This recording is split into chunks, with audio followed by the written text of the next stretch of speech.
Buenos días. Me han pedido que hable de cómo implementar. Juan ya, aprovechando términos futbolísticos, me la ha dejado boteando para que yo convierta. Y ahora que somos campeones de América, podemos decir lo que se me venga en ganas, ¿no? Pero básicamente apunta a cómo entregarles a ustedes algunos lineamientos si ustedes están con la idea de implementar no tanto Open Data, sino más bien Open Contracting. Y de ese punto de vista, entonces, aquí voy a basarme en lo que algunos organismos que están trabajando en esta línea están ya desarrollando e implementando y compartiendo, por supuesto, así como también parte de nuestra experiencia, habiendo hecho este tipo de cosas. Y como muy bien dijo Anita, sobre todo en mi caso, yo comencé a trabajar en temas de datos cuando tenía pelo y era negro. Así que imagínense el tiempo que llevo trabajando en esto, ¿no? Así que comencemos y, lógicamente, las preguntas al final. Vamos a ver.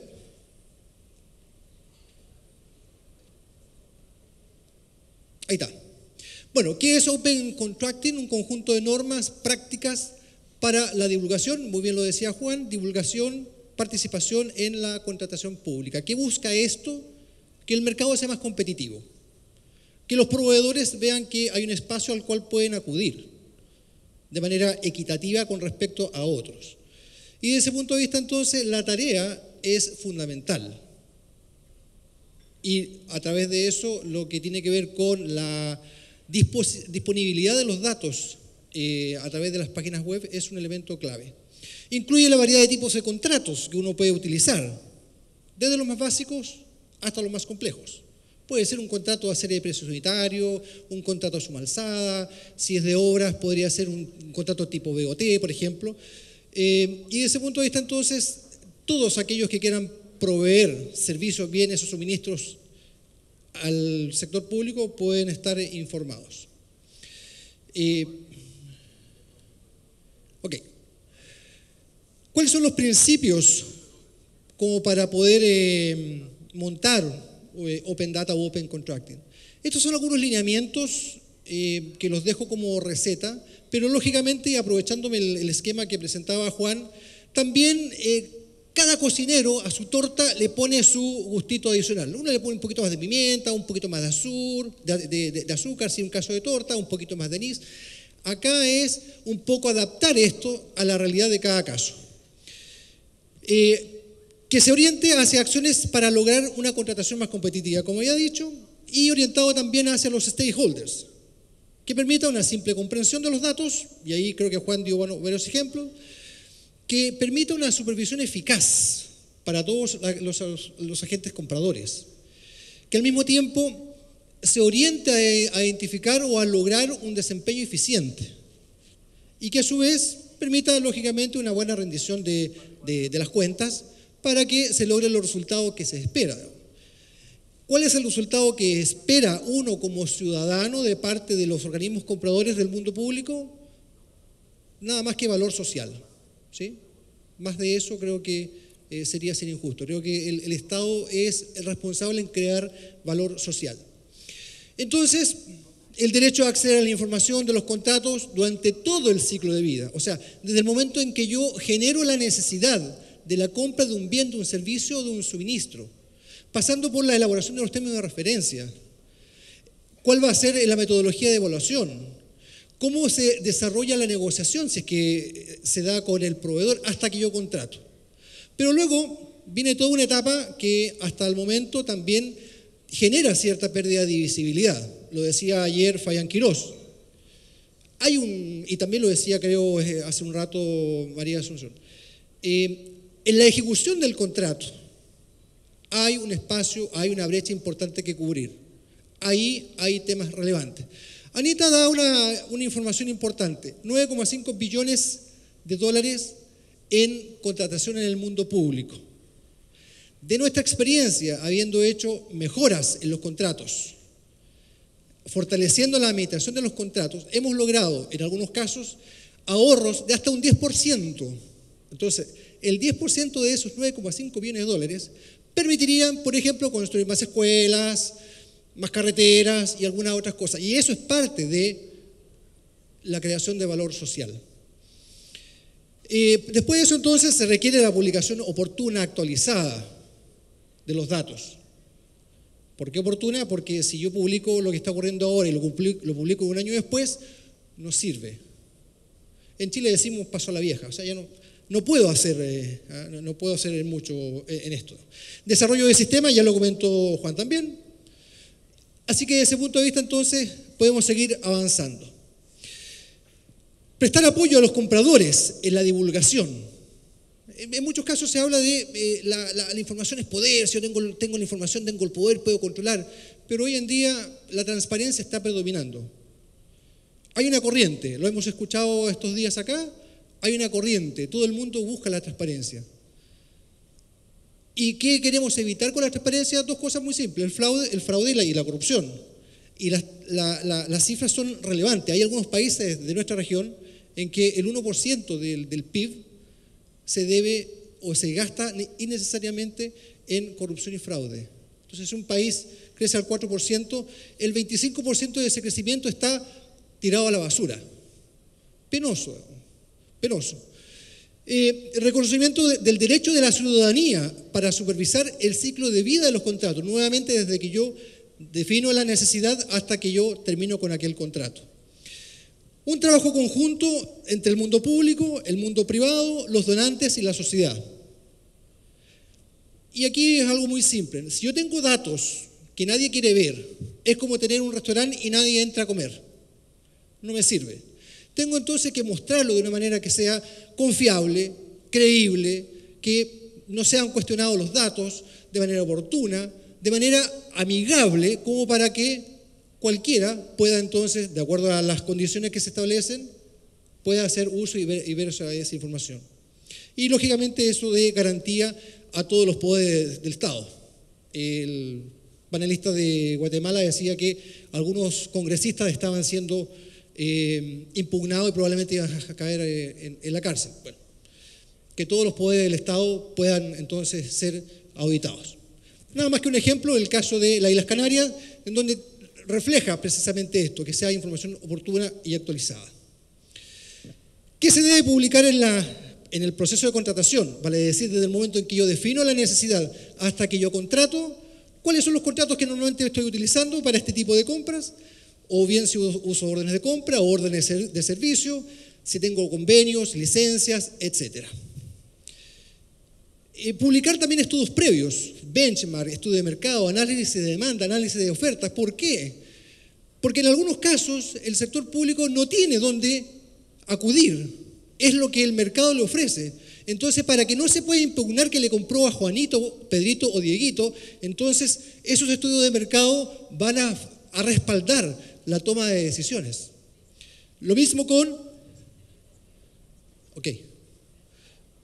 Me han pedido que hable más despacio. Estrategia de contratación. Voy a hacer un proceso de adjudicación directa. ¿Por qué? Voy a hacer una licitación pública. ¿Por qué? Pública pero invitando a algunos. ¿Por qué? Entonces, todas esas cosas hay que dejarlas publicadas. Algo que se planteó también hace un rato tiene que ver con la matriz y análisis de riesgos durante el proceso de contratación.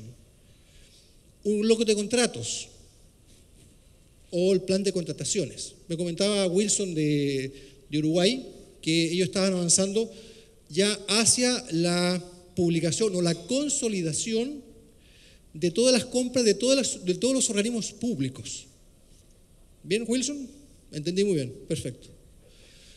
Ese es el mundo ideal. ¿Por qué? Porque uno puede aprovechar sinergias y uno puede ver entonces cómo juntando la demanda de distintos organismos quizá podría salir a negociar un mejor precio o que se generen los consorcios dentro del mercado oferente como para que puedan responder a esa demanda. Entonces el mercado se puede preparar con tiempo. Puede ver cómo viene el próximo año en el tema de las compras. Término de referencia, metodología de evaluación de las ofertas, cómo yo voy a evaluar, cuál es el equipo de trabajo, ¿Cuál es la comisión evaluadora para ver si hay algunos eventualmente conflictos de intereses? Y algo que debe ser destacado y que creo que aún nos falta, y aquí me baso básicamente en mi experiencia, es la definición de niveles de servicio para establecer cuánto me debo tardar en hacer los procesos de contratación. Una vez se presenta una licitación, independiente del país, te dicen que el día 15 te van a responder, pero no te dicen de qué mes. Entonces, es un tema complejo. Lo que se debe publicar durante la ejecución del contrato.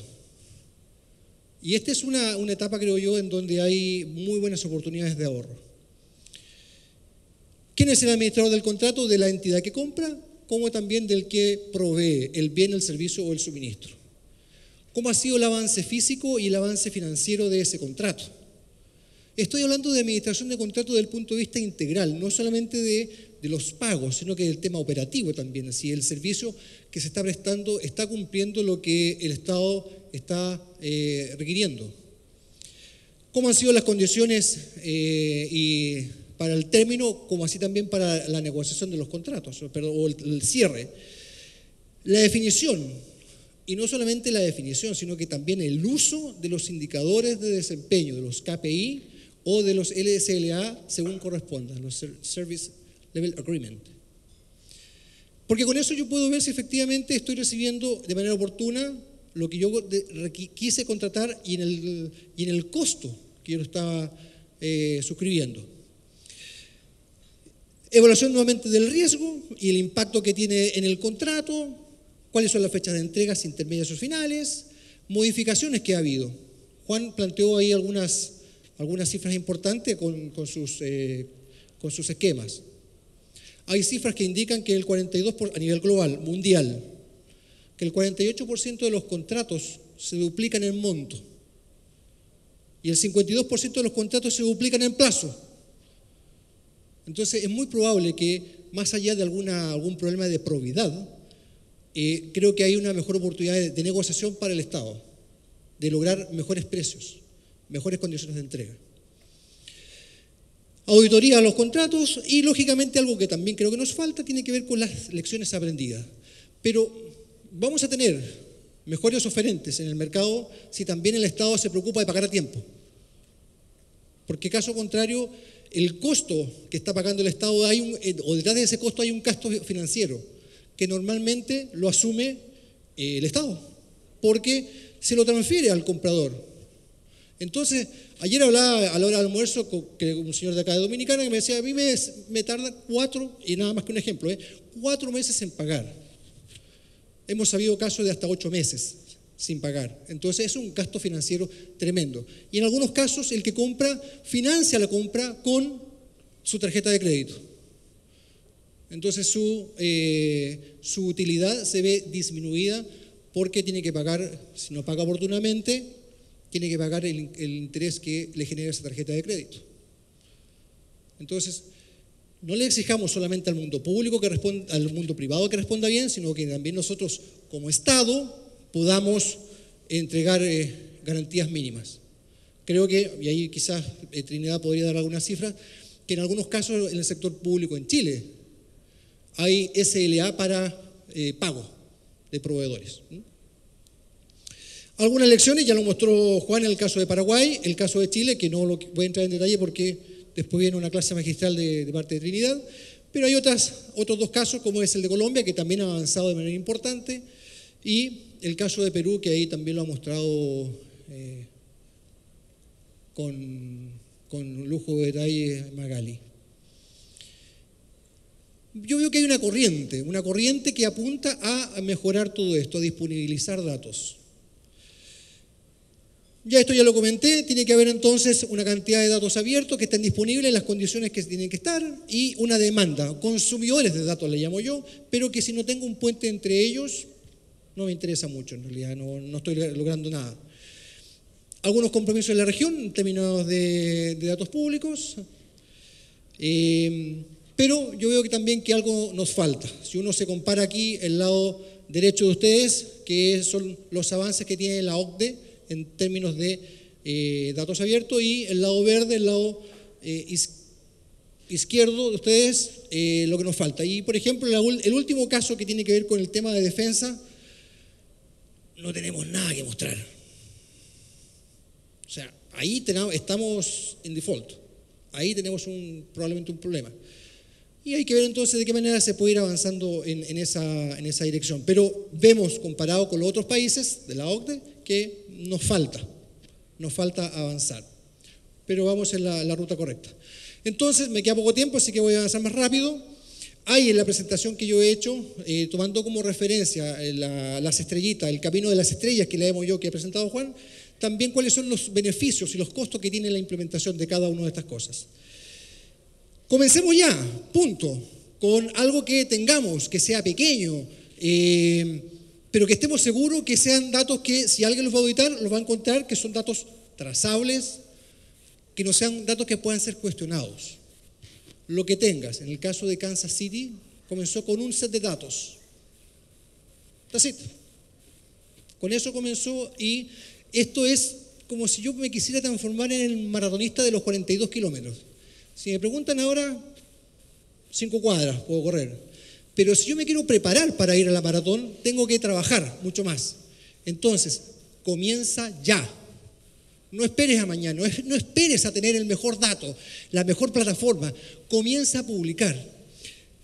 Y si te van a auditar, es mucho mejor que te digan qué es lo que te falta a que te digan no tienes nada. Simple. Entonces, comiencen. Busca y focaliza entonces tus acciones en datos que agreguen valor a todos tus consumidores. ¿Y cómo lo hace uno esas cosas? Y aquí me atrevo a presentar algunas cosas que hemos hecho de innovación. Los proyectos de innovación se reducen en un 30% en tiempo cuando uno incluye al cliente, al consumidor final o a los proveedores. Entonces acá vamos a lo mismo. Invitémoslos, que vengan a mí con sus datos y de alguna manera entonces los trabajamos y los presentamos. A partir de ahí entonces usa tu capacidad de liderazgo y capacidad de convencimiento. Seduce a todos aquellos que quieran mostrar datos, aquellos que tú creas que son importantes que muestren datos. En la medida que un organismo se sume, va a haber un segundo que se va a comenzar a sumar porque va a haber una presión social. Yo me acuerdo que años atrás trabajaba en una consultora y aquellos que teníamos menor dedicación en algunos proyectos se marcaba con rojo. Cuando veíamos eso, corríamos a que nos dieran más horas dedicadas a un proyecto. Entonces acá es lo mismo, la presión del grupo, de los otros organismos públicos que van a estar mostrando datos, van a servir y van a ayudar a presionar al resto.